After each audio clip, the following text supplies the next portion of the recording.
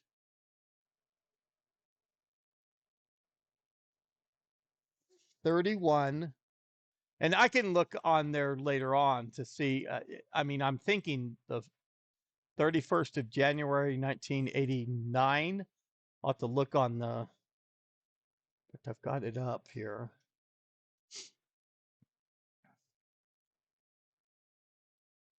Indeed. Okay, in European date format, as it's shown. Pause the video. Okay, hiding my webcam image, going back to the Ardent Tool page, interacting with the page to bring up the revisions of the Mall 30 there. And as we can see towards the right, in fact, I'll get my webcam image won't obscure it and give a little bit of orientation there.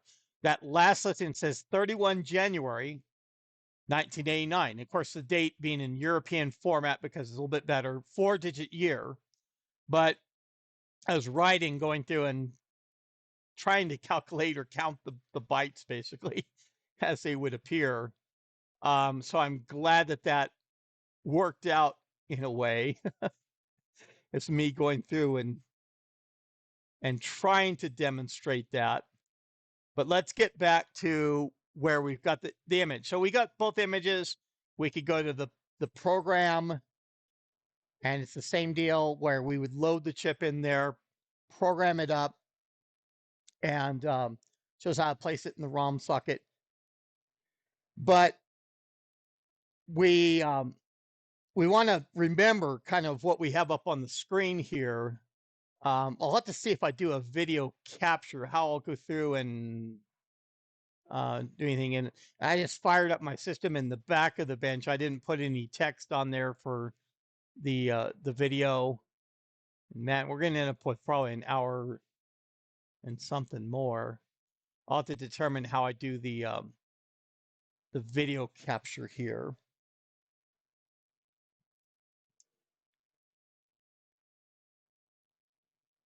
And okay, so I figured out that I'll bring up the camcorder because there's something I wanted to show on camcorder as it was anyway, for having already programmed the chips up. Even prior to doing the video, I went through and I had planned at the one point to use the background screen and have the system plugged in like it is now and show, hey, once you have the BIOS chips in there, you can start it up. And you should, of course, see the systems, doing the startup routine, of course, if you're successful. But let's zoom in. And I think I can do this to show. It's kind of at a canted angle too, though.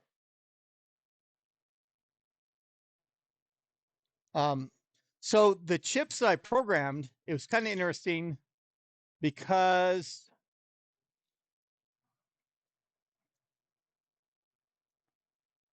and even for this time of having enough light in here too, and I have to anticipate where the where the chips are effectively in this bar that's on them too. I don't know if I can demonstrate that well enough. Well, maybe with my light. Yeah, that it shows up barely. So I have to get out a handheld. Wow, so many focus issues here. I'm trying to show I have my flashlight, and I'll try and position the system to where this can be seen. Okay, so what I had to do, wow, dusty planer. You can see on both the chips, it has the pin out there to the side, and that's actually pin 1. I had to hang pin 1 out of the socket for the, now that I've shown that. Okay, now that I tried to I showed that close in or brought the focus in. I can back it out, but just putting the 27512 chips in these sockets. Remember that pin 1 is that VPP, and that's not used in operation on the planer, but it may be grounded or something else that just doesn't work because that is an address line.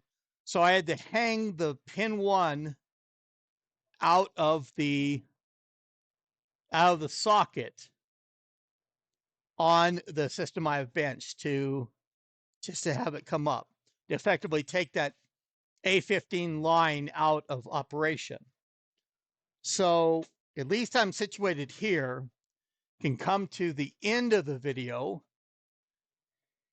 and let's go through, and in fact, let's get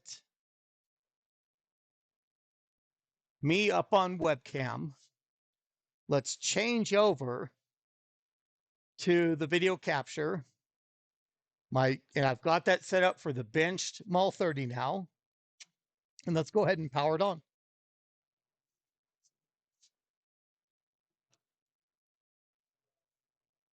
Okay, so we're seeing it count memory, which is good. I mean, that shows that, hey, the system looks like it's in operation correctly. And this is, I think, the one that I did the work on the real-time clock. So it's, that's all set. It doesn't prompt us for the set date and time symbol and all that stuff that we saw with the executive workstation. Although this is the same boot diskette, the same drive actually that I was using there. And it at least tells us, you know, the about, since I don't have the auto exec.bat, it prompts us. And let me tell you, you can see how late it is. That clock is right on time for this 11 after 11 p.m. with that P. So it is late here. You'll see this effectively tomorrow. It won't be the 23rd by the February 23rd by the time you see this video. But what I wanted to do, this is also that boot diskette. Remember, I've debug on it. Okay. So we go in and we can start debug. I really should have put up something on this back thing. I could said I was planning to just start up the system and have it display back there, even though you can't see the text as easily. I'm doing the video capture for this reason, because if we go through and if we are to, and let's look at the E segment first. We actually want to dump E000. So this is looking at the E segment in the ROM BIOS. And we don't see any values at all in there. So as I say, this MUL30 doesn't have that A BIOS in there. It just has the compatibility BIOS, which is in the F segment. Okay. So we're going to look at dumping the start of that F segment. Okay. Wow, that looks great. And so for the FRU, and just successive Ds go through and scan through. I'll have to see how, yeah. So I'll go off screen again here. So we're seeing the start of it, and we're seeing that FRU in there. That's using the FRU of the even ROM chip. And we see it in its full glory of each leap through the byte arrangement in this case, to where the 3 is on one of the ROM chips, the next 3 is on the other ROM chip, F is on the other ROM chip. You know, it flips back and forth between those the images on those ROM chips. And it compiles that full thing that we should see of that 33F4498C in parentheses for copyright, IBM Corporation, and all that is staggered between the two chips. All rights reserved, blah, blah, blah. Now, when we get after the all rights reserved, then we see that duplication now. 33FF44449989, because that portion of it is duplicated on each of the ROM chips individually. One is 9.8 and one is 9.9. So if you were to basically deduplicate that, it would come out for the images that are on each of the chips. And then we see parentheses, parentheses, CC, parentheses, parentheses, CC, OO, PP, RR, because all this stuff, even the II, BB, MM, is there echo in here, is duplicated between the two ROM chips. And if we're to go through, in fact, like I say, the successive, and this is just all the code.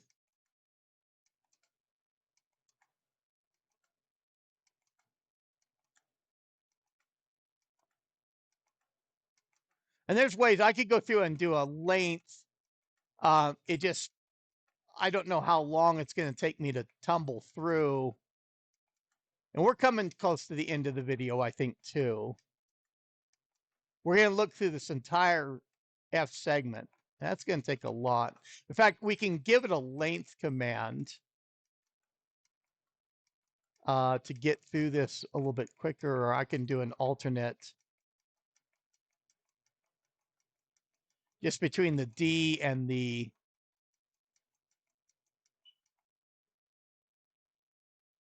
I filled the keyboard buffer up and I heard it beep. We have still a long way to go. I think I'm going to do a length. In fact, let's do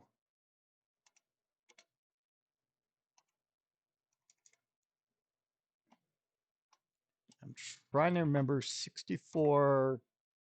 So we're going to do a length of F.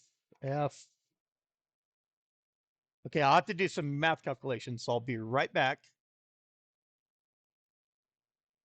Okay, and as I went through all the calculation, I wanted to basically scroll through, even to go through the whole 64 KB segment, that F segment would take a while too. So we actually are going to do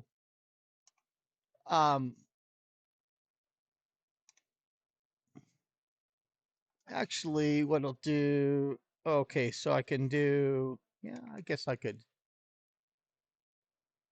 do that.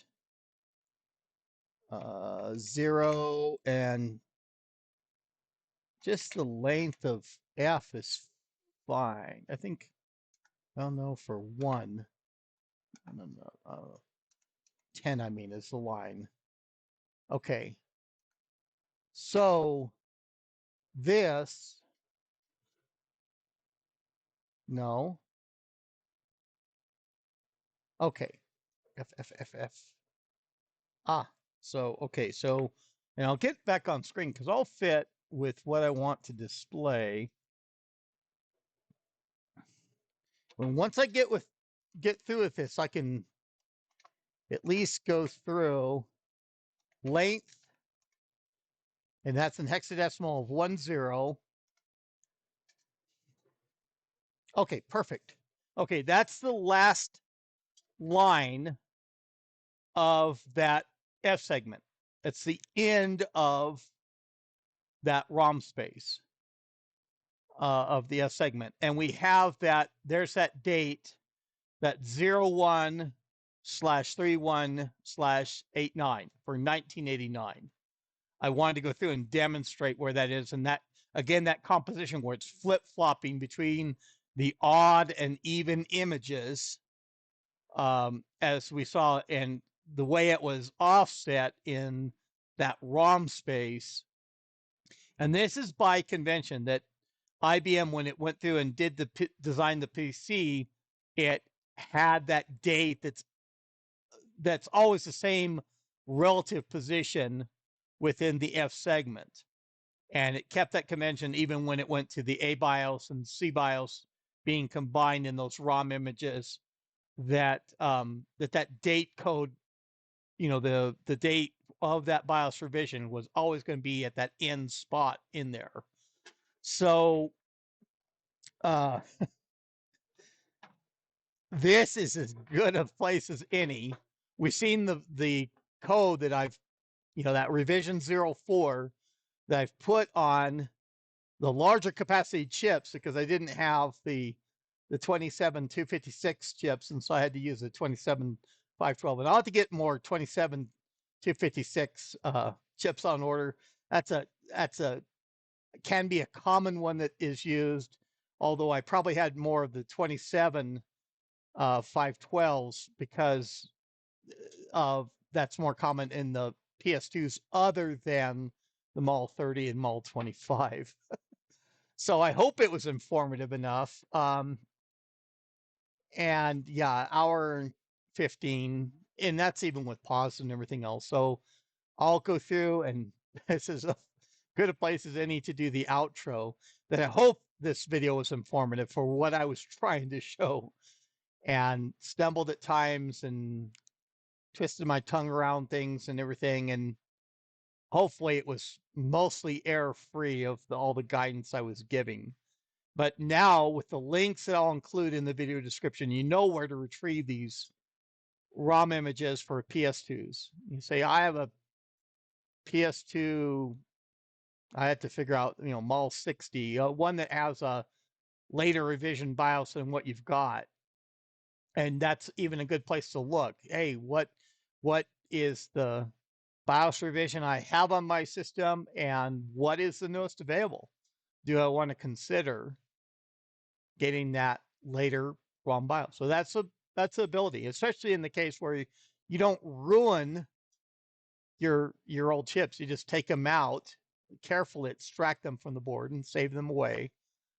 And then you go through and program chips that you can buy and order, and you can get an EEPROM programmer like this if you don't have one already, and go through and copy that code over and plug those EEPROMs in. And you messed up, you have to have an EEPROM erase or two and erase them and reprogram them, but you'll get it, and it'll become second nature to you for that occasion.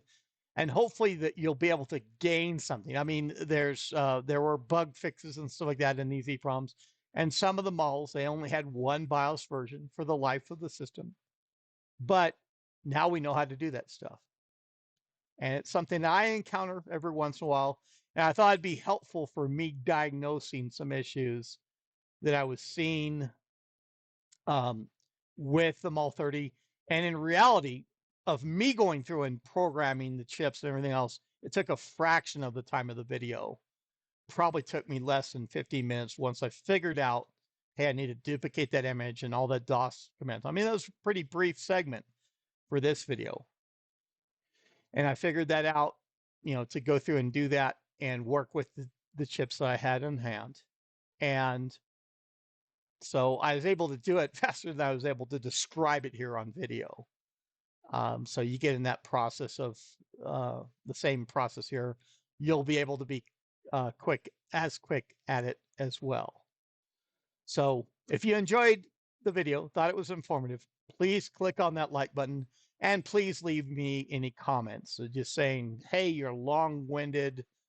You didn't go over what I thought you'd go, or you took too long in this, whatever. Tell me things about my presentation style if you want, whatever. But leave a comment if you want.